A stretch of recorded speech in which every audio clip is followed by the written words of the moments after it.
anxiety. So if you can just give us some assistance, it will be much appreciated in guiding and coaching someone who is having these anxiety attacks, and how should they manage that. Okay, Jazakallah khair for the introduction, Molana. Once again, it's honestly an honor to be here. And Assalamu alaikum to all listeners. Salam. With regards to the question on anxiety, right? In order to answer this question, I think let's try to understand anxiety and where it's actually coming from, right? So first things first, what is happening physiologically in your brain and body when you talk about anxiety? So here we're referring to that fight-flight mechanism or the activation of the sympathetic nervous system, right? So to understand it better, it's the brain's alarm system, and it adapts to any kind of dangerous situation or threat, right? Mm-hmm. And the stress response actually helps prepare the body to fight back if necessary, or to flee from a situation if it comes down to that, right? And it's designed to help you actually defend yourself. And when this system kicks into action, then many physical symptoms can occur in the body. And anxiety, I would think, is one of the most common ones, right? And I'm sure we're all familiar with that feeling of anxiety, the headache, the nausea, shortness of breath, stomach pain, and just literally that uneasy feeling in your tummy. Mm-hmm. Right? Keeping in mind now that the fight-flight mechanism is continuously activated whenever there's an actual trigger. And the trigger is the cause of anxiety or the cause of the perceived danger that's setting off the alarm system in the first place. Right? Just 1 second, sister. I see there's people that are saying there that they cannot hear. Okay. Sorry for that. No problem. They won't be able to hear. Let's try to get. Sorry for that. We'll just see if we can get it sorted out. No problem.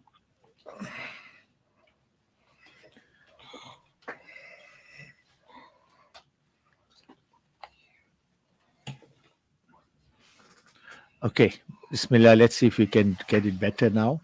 Okay. All right, so let's look at an iceberg, right? So above the surface of the water, you can see the anxiety and everything you're currently feeling as symptoms of anxiety, right? Mm-hmm. And you could be feeling those symptoms on a normal day while trying to do pretty normal things. And below that waterline, that's where the triggers or the perceived threat is. And until you dig below that surface, it becomes very difficult to understand the pattern of behavior or the symptoms that lay above that waterline. Mm-hmm. So when you talk about triggers, keep in mind those specific people that are living currently in those stressful situations. So Maulana, when you talk about abusive partners or abusive relationships or narcissistic behavior, in those cases, the brain becomes stuck in a feedback loop. I mean, if you're waking up every day and that threat is not gone, the alarm system is permanently switched on. Yes. Because obviously there's no safety. And the brain knows that. Knowing that ultimately, even when you reach home or that partner walks in through the door or the phone rings, that perceived threat is constantly there because you don't know how it's going to play out for the day. It's that that behavior that you don't actually know. And that's kind of understanding why the physiological responses in the body when you're dealing with anxiety. Right? Mm-hmm, mm-hmm. So now let's talk about coping with it. Some ways to manage anxiety include firstly learning about anxiety and becoming aware of the triggers. That's step one. You cannot beat an enemy that you don't know. Right? Correct. Secondly, and very important, is gut health. So a troubled gut can send these exact signals of anxiety to the brain. And this can cause symptoms of anxiety, or it can also be a trigger that signals that same alarm system constantly. Because if the gut is in that situation, it's obviously the brain is in the same situation. Mm-hmm, mm-hmm. And these can cause anxiety constantly. I mean, I'm at a point where in my sessions, I don't treat anxiety without doing gut health treatment or herbal flushing, because I've noticed that even if the brain can allow safety, the gut puts you back into that situation constantly. Amazing, right? amazing. So that's an important one. And then obviously things like regular exercise, spending time in nature, anything that secretes the hormones that you need to get through the anxiety are obviously very helpful. Mm-hmm, and then also importantly, I'd like to share some advice that I got from a friend that helps me calm my anxiety, and it helps my clients as well. So that's the recitation of the name of Allah, Ya Salamu. So Yes. salam actually means peace. And when we read Ya Salamu, we're asking Allah subhanahu wa ta'ala to give our hearts peace. So we have this comfort that develops within ourselves, and our hearts are connected to Allah. And then Allah subhanahu wa ta'ala rid us of every disease that is contributing towards this anxiety. And that disease can be anything. I mean, we're living in a world where envy, vanity, ego, those are diseases of the heart, and they contribute to anxiety. Correct. So when we read this, we're literally asking Allah subhanahu wa ta'ala to give us that peace within ourselves. And that's Ya Salam. Malana, I hope this was beneficial and answers the question for the listener. No, Jazakallah. So basically, we're saying we need to have every form of remedy, and we should use every form of remedy, the spiritual one, the health one, and the psychological one. That's it. So it's a combination of all of that that eventually will help us to deal with the anxiety. That's it, Malana. Jazakumullah, much appreciated, and Jazakallah. hope to see you maybe next week if there are certain questions that we may want to present to you, inshallah. Be honored. Jazakallah, Malana. Jazakallah. Assalamu alaikum wa rahmatullah. Yeah. So, Jazakallah for that. And as we had regularly mentioned, Morana, from the beginning of our discussions, that it's a combination of everything. So, in the remedies of all these disorders, we should never forget the aspect of dua. We should never forget the aspect of connecting to Allah subhanahu wa ta'ala, together with the other forms of remedies that are provided. Inshallah. So, Jazakumullah for that. I hope that answered the question of our listener. How do you deal with anxiety? And so it's a whole process. Your mind, and very important, what they've mentioned is the health of your gut and your stomach. And together with that, most importantly, is your spiritual connection with Allah subhanahu wa ta'ala. We were discussing also that these questions that do come up, and Alhamdulillah, we are getting some help that is coming from professional help also. So the questions, if anyone has any questions, please send it through to 0727861548. That's 0727861548. Well, yeah, last week we were discussing about the traits that codependents show, and we identified two major, very important traits. The one is they feel shy socially. And we should remember that no child should actually carry the marital problem of their parents, because codependents usually grow up feeling inadequate and uncomfortable in social events. You'll either find them, sitting alone somewhere, trying to hide away. They don't even want to go to many, gatherings. And the second one that we did last week was they struggle with boundaries. We say that these children weren't taught how to have healthy boundaries. So either the boundaries are non-existent, which makes people take advantage of them, or the total opposite, they form such big boundaries that you can't get through to them, and they often fear being hurt. Those were the two that we discussed. Today we're discussing the third problem, and that is they struggle with hardships and problems. Remember that they struggle with hardships and problems. Yes, Bismillahir Rahmanir Rahim. And we are again discussing the aspect of codependency. And what's important, Mana, is that many children that grow up to become codependents is in the way that they had been parented. And nobody taught these children how to, for example, even pray properly and nurture their spiritual side by establishing a loving connection with Allah subhanahu wa ta'ala. So the concept of Iman, the concept of faith, the concept of tawakkul, complete reliance on Allah ta'ala in everything, is many a times alien to them, because they cannot understand how Allah ta'ala can help them with their problems and how they can find peace in prayer, as they did not see or experience their own parents having that strong faith. And these children either see their parents treat their prayers like a job, a task, a chore, or they don't see their parents pray at all, or rarely, or they associate prayers with negative experiences, that is, being disciplined by their parents if they don't pray. And these are concepts that as parents we need to keep in mind, that we need to encourage our children to pray. We also need to make them understand the reality of the prayer, the meanings of the prayer, and it should be ingrained in them that prayer is not just a task that you do just to get it done with. So codependents who grow up to find Iman, faith, and become religious later out of their own free will, do so after they learn more about Islam. This could be from places like when they go to madrasas, sometimes even colleges, universities, and many a times from lectures that they hear or from even friends. So they then come to understand the benefit of prayer. And jazakumullah to our sister, that's how she introduces these prayers to Mm. people that are going through these difficulties. For example, the 99 names of Allah, each name of Allah Ta'ala is an attribute through which He can assist. And Allah Ta'ala tells us Himself that ask Allah through His names. Now, the name As-Salam, which is something that brings about peace, Alhamdulillah, so beautifully mentioned. Uh, Another aspect of codependent children is that they become caretakers due to having weak or no boundaries at all. Codependents find themselves helping people to the point where they give up their own comfort. And this is very important because many a time when you give of yourself to such an extent at the expense of your own comfort, expense of your own peace, it in itself can cause many social disorders and problems within you.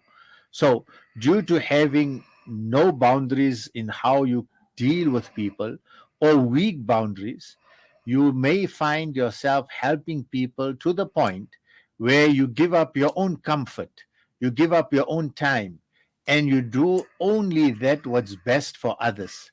Now, it is great to feel empathy and compassion for people, and Islam encourages that, but not when you are constantly neglecting your own needs, not when you are constantly neglecting your own needs in order to serve others. The boundaries have to be set. Many codependents feel rejected if people don't want their help and will even keep trying to help and fix their problems, even when those people clearly do not want your help. Therefore, you find many a codependents often come across as being very clingy Mm. because they really want to help. The people don't want their help, and sometimes they do it at their own expense, at their own comfort, their own time. And this is all because of it is a disorder when you do these things in the way that you do not really care for yourself and you give care to others. Yes, it's a good thing, but there has to be proper boundaries. Another trait that you can find to identify someone who is a codependent is that these people are people pleasers. Mm. Keeping others happy is the way codependents earn people's love. Keeping others happy is the way that they earn people's admiration. Keeping others happy is the way they earn their praise. And many are codependents, they don't speak their minds, even if it is the truth. So their opinions don't conflict with others. So they will rather reserve their opinions. They will not express their opinions in order for their opinions not to become into a conflict with others. And they also like to avoid confrontations. They also like avoiding arguments so that they don't lose friends. These are some traits of codependence, and they many a times go out of their way to give as it feeds their own self worth. So they will go out of their way to give things to people, to give themselves to people, to give their respect to people, to give their love to people, again, without setting boundaries, because this feeds their own self worth. It gives them some form of emotional fulfillment, and it also makes them believe that they are good and they are lovable people. These are some of the traits that we are identifying in order for you to to understand and identify that are you a person that have the trait of being a codependent. Codependents have an extremely hard time saying no, and many a times they sacrifice their own needs that they feel are unimportant to accommodate others. They grow up feeling they have no worth and that there's something wrong with them because they never experienced, unfortunately, they never experienced unconditional love, unconditional validation, unconditional affection. And this is important that we as parents, the way we parent our children, there is a need for us to give our children love, and many a times the love has to be unconditional, not if you do this then I will give this to you. So there has to be this unconditional love. We need to appreciate and validate some of the good things that our children do, and we need to provide them the affection that is required when they grow up. If they are provided these things, inshallah, it will assist in our children not growing up with the codependent trait. As children, children feel obliged to serve their parents, no matter what, because they were taught that it is their sole duty in life. Alhamdulillah. And they eventually become conditioned to believe that they need to be the servant in all their relationships to increase their self value. And this distinction that is required is very important, that we set the correct boundaries. So, children, many a times as they grow up, due to the environment, due to the training, and due to the environment of the home, they feel obliged to serve their parents, no matter what, because they are taught that it is their sole duty in life. But many a times they eventually become conditioned to believe that they need to be the servant in all their relationships to increase their own self value. And this distinction that is to be drawn is very, very, very important. Many emotionally abusive parents, many emotionally abusive parents. The emotional abuse to parents could be by the spouses, by their partners, or as they grew up.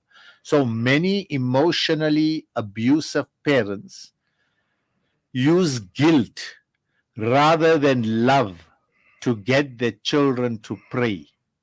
They use guilt rather than love to make their children observe their fast, to recite the Quran, to go to the masjid, to perform the salah, which is why many codependents grow up perceiving Islamic acts and rituals as chores and resenting their parents, because when they complied, they were disappointed to only receive crumbs of love in return. Now, these are very important points that we as parents need to be observant of, and we need to always keep in mind. In Islam, or just general, parenting is an active responsibility, it's not a passive responsibility. So, children's hunger for more love pushes them to search for it in other people and in other things when parents don't provide that, which is why they can be easily deceived when people pretend to love them. You know, there's a famous saying that goes, don't shop for food when you are starving, because you'll end up buying a lot of junk food that is not really good for you and collecting items you don't need. So when you don't get the right love at home, then your child will want to search for that love outside and from wherever it can. So when they are starving of love, starving of affection, starving of validation, they will go and get it from wherever they want to. It is similar to the saying that don't shop for food when you are starving, because you'll end up buying a lot of junk food and a lot of things you do not need. And here again, the importance of us as parents to ensure that we learn how to parent. We don't use our own experiences, but we do it actively, correctly, setting the right boundaries, and even in our responsibilities of encouraging. Yes, encouraging, and I'm emphasizing on that, encouraging our children to pray, to perform the salah. Let's not just do it as an instruction, go and make your salah, but rather let our children understand the benefit of it. What are the benefits of praying? Why should we pray? And why are we praying to Allah subhanahu wa ta'ala? Establish the love, the respect of Allah Ta'ala in the hearts of children, so that they understand the reasons for praying and they do it with love instead of just as a job and a task.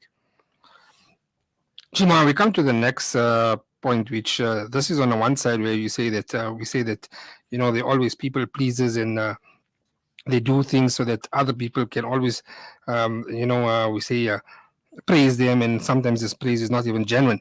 So coming to the next part, we see that another trait is they feel alone and are fearful. Yes, so many are codependents, and this is another trait that we need to be aware of, is many feel alone, they are fearful. Codependents are afraid to be left alone with no support and family when they are older, as they did not experience stability in their childhood. When children don't experience stability in childhood, they become afraid to be left alone with no support and family when they are older. So they spent children, and when they grew up, so as children, they spent many years believing that they were the only ones who had a dysfunctional family, and felt ashamed by the secrets and abuse they had to hold inside. Again, codependency is developed in a home in the way the parents live with each other, how they interact with each other, and how they develop traits and characteristics within their children. So when they grow up in an abusive home, they spent many years believing that they were the only ones who had a dysfunctional family. And many of them feel ashamed by the secrets and abuse they had to hold within themselves. As a result, codependents prefer to stay in unhealthy and toxic relationships than be alone, because being alone reinforces their belief that they are flawed themselves, that they are unworthy, they are unwanted. Now, these are very important points for us to keep in mind, that in the way that we develop the environment and establish an environment in our home, it has a direct impact on our children as they grow up. So, what will then happen is such children would prefer to stay in an unhealthy, abusive, toxic relationship when they are married, because of being alone reinforces their belief that they are flawed, they are unworthy, they are unwanted, and it is better that rather we stay in this unnatural, toxic relationship than being separated and living a life that is all alone. And they are unable to handle being rejected. They are unable to handle things when they are abandoned, as the experience make them depressed. It makes them lose any self-worth they believe they had. And this characteristic of being a codependent, especially as a result of coming up from an abusive home and the fear of loneliness and rather remain in the toxic relationship, is something that narcissists are usually very confident that codependence will stay with them despite putting them through an endless cycle of love bombing, manipulation, trauma, discard, because they are able to tolerate it out of hope that their patience will earn them love and loyalty. Now, what happens is they don't let people help them. So one is that they become fearful. They see that they are living in this toxic relationship. They prefer the toxic relationship because they fear being abandoned and living a lonely life. So what happens also, they create boundaries so that nobody is able to help them. Such people, a codependent who is in a relationship with a narcissistic abuser, will not want help from people generally. They don't let people help them. Codependents aren't used to having their needs met or being pampered and taken care of. If someone does this for them, they immediately feel that they owe them or have to give something back to feel better. They are more comfortable giving help, they are more comfortable giving love than receiving it, and would rather do everything themselves than ask for help or favors and feel indebted. However, secretly, they get upset when people aren't there for them, the same way they are when they need help. So they need help. They don't want to take that help. And this is a psychological disorder. So they become upset when people don't appreciate them. They become upset within themselves when they see that people that know that they are in difficulty don't want to come and help them. But they are also in that confusion state that they don't take the help. So they get upset when people aren't there for them, the same way they are when they need help. And this reinforces their belief that they are not worthy of being acknowledged, not worthy of being loved, not worthy of being noticed, not worthy of being cared for. And this, unfortunately, causes a buildup of anger within a codependent. Causes a buildup of bitterness. It causes a buildup of hurt, resentment, and is often, unfortunately, taken out on people who cannot figure out what's wrong with them. So, codependents want people to strongly insist on helping them and not take no thanks for an answer in order to feel more comfortable with accepting what they need. So many a times, although they don't want the help, and inside they desire the help. So when we are faced with such situations, we should ensure that we provide the help to people whom we observe as people who need the help. And this is important because many codependents would rather live in that abusive relationship instead of seeking help.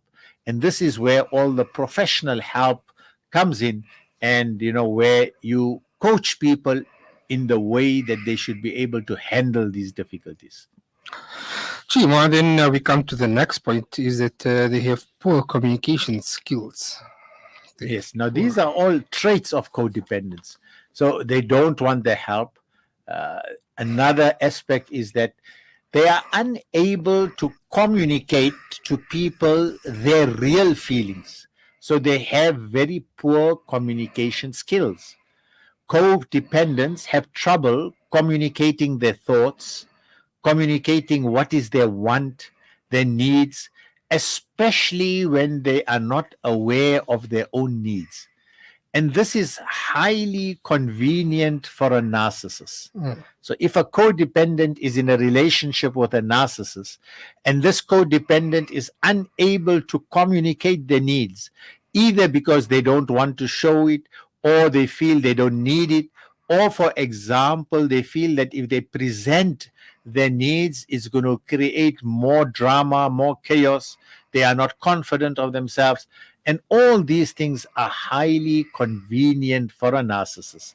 who has no interest, absolutely no interest in anyone's needs but their own needs. And they are usually afraid to speak up about what they really need, that is the codependent. They are afraid to speak out about what they really need out of fear of having it rejected, as they are used to experienced in childhood with their parents. They also fear being truthful because they don't want to feel ashamed. They don't want to feel upset or offend other people. So instead of saying, I like that or I need that, they may pretend that they don't. Now, they also have obsessive behavior. Codependents have obsessive behavior. They overthink, yes, they overthink the words and actions of everyone due to their own anxiety and fears. Because they have this whole internal anxiety within themselves, they have this fear within themselves. They over process, overthink the words that people talk to them, they overthink the actions of people, and sometimes they can spend hours dissecting text messages to extract various meanings from them. They are also known, unfortunately, to fantasize about a different life inside their heads. So if they believe that they can't have what they want in real life, they can spend hours imagining it. They become obsessed when they think they've made a mistake, and many a times they punish themselves emotionally for it by not being productive all day. And sometimes they just cry or sulk in their bedrooms, in their homes. They also tend to obsess about their work. They tend to obsess about their work. They tend to be obsessive about their hobbies as a way of distracting themselves from the reality of life. And you find that when you speak to a codependent, very often they will be extremely obsessive about their hobbies and all their works in order to divert the attention of the abuse that they are going through. And this is also a lack of self love. The lack of self love essentially stems from their childhood, where they weren't taught to value themselves. They did not receive the needed validation, the emotional support from their parents, who should have told them regularly that they are good, they are beautiful, they are loved, they are special, they are kind. These are things that we as parents should be extremely observant, that if we do it correctly, later it will be of great benefit to our children when they grow up to be matured, responsible individuals. Therefore, codependents are convinced that if their own parents didn't believe it, then no one else will believe in them, because it's simply not true. They often put themselves down regardless of their very good high achievements of beauty, have very low self esteem. The feeling that you are a failure is not good enough, you're not attractive enough, or you are constantly comparing yourself to others, are all signs of low and non self love or non existent of self love. So, to identify what is it that we talk about self love, is you often put yourself down regardless of your own achievements, regardless of your own personality, your own beauty. There's always this feeling of failure, the feeling of not good enough, the feeling of not attractive enough, constantly comparing yourself to others. These are all signs of a low, non existent self love. And if you have these feelings, there is a need for you to identify this and also deal with this in the right way. Most people who hate themselves don't understand why they feel that people around them dislike or hate them too. We will often attract in others what we see and feel within ourselves. This is important. We will often attract in others what we see and feel within ourselves. Yes, Mama. If there Gee, are any questions or comments, we have one question that has come about. see. Assalamu alaikum wa rahmatullahi wa barakatuh. If you are married to a narcissist for many years and cannot leave, your brother can discuss a topic on how to live and deal with them. Yes, we are going to, inshallah. It's a very important question because the purpose of our discussion is not that just break up relationships. We need to do the right things within ourselves. And inshallah, as we go along, we are going to address this because keep in mind that our discussions are just in the beginning stages of these topics. So we are now just identifying different traits. So we went at length in identifying a narcissist. We are also we are currently now, we defined a codependent. We are now mentioning some of the signs and traits of knowing whether you have the codependent traits. And once we go over all of this, inshallah, we will address it. But for the sister at the moment, I think do whatever is best, make dua to Allah Ta'ala, and inshallah we will address this. You've lived all this time, inshallah Allah will give you the patience and the ability to manage your situations. Gee, well, coming to the last part, we said that they have poor communication skills. So right in the end, they are in denial of them having this disorder. Yes, so it's very difficult for someone who is a codependent to acknowledge that they have this disorder. Like how we said about a narcissist. Narcissists generally don't acknowledge. And a codependent, generally, if you observed the various signs and traits that we spoke of, not wanting the help, not having the communication skills, having the self-esteem, these are all things that eventually lead a person to deny that I have a disorder. Codependence, denial of the disorder is not because of arrogance, it's not because of stubbornness, unlike a narcissist, but rather they don't realize they have a disorder. They don't realize they have a problematic trait until much later in life. And therefore, their constant need to fix people and be in the relationship is never acknowledged as a psychological problem because it's in line with human needs.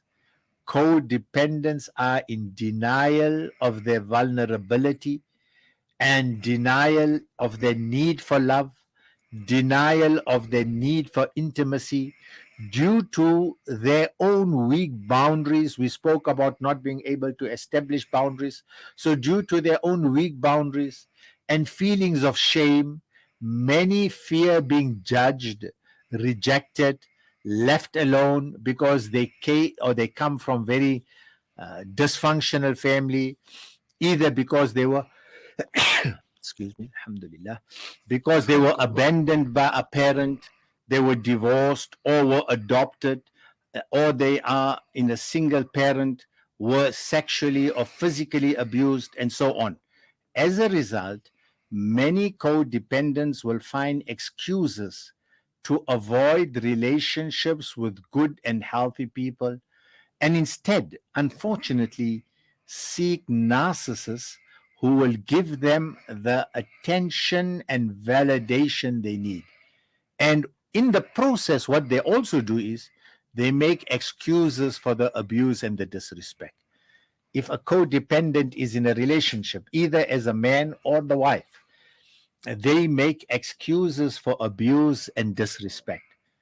Codependent children often turn a blind eye to those who make fun of them at school and pretend that they did not hear or see anything to avoid confrontation.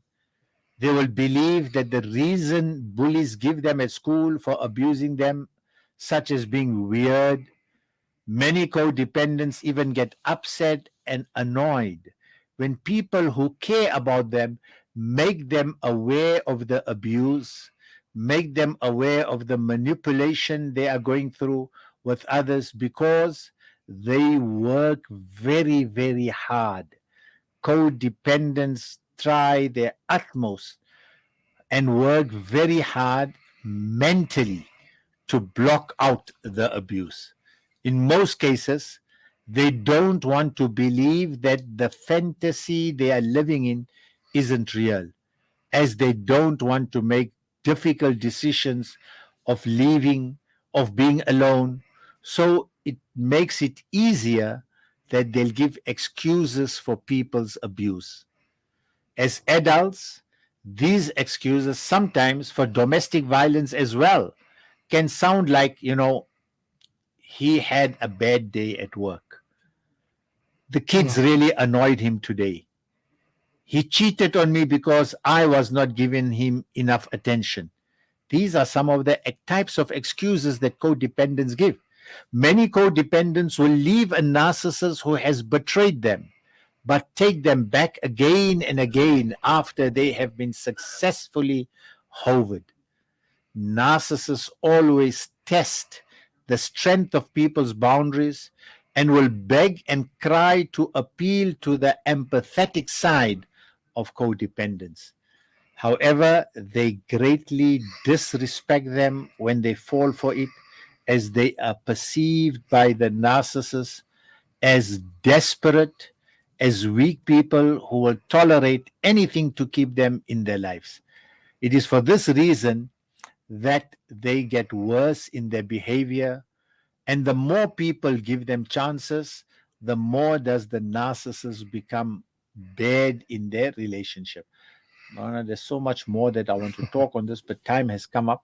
Inshallah, we'll come back to this aspect of giving excuses for the abuse. If there are any questions, any suggestions, any... Jamal, we got another comment coming up here.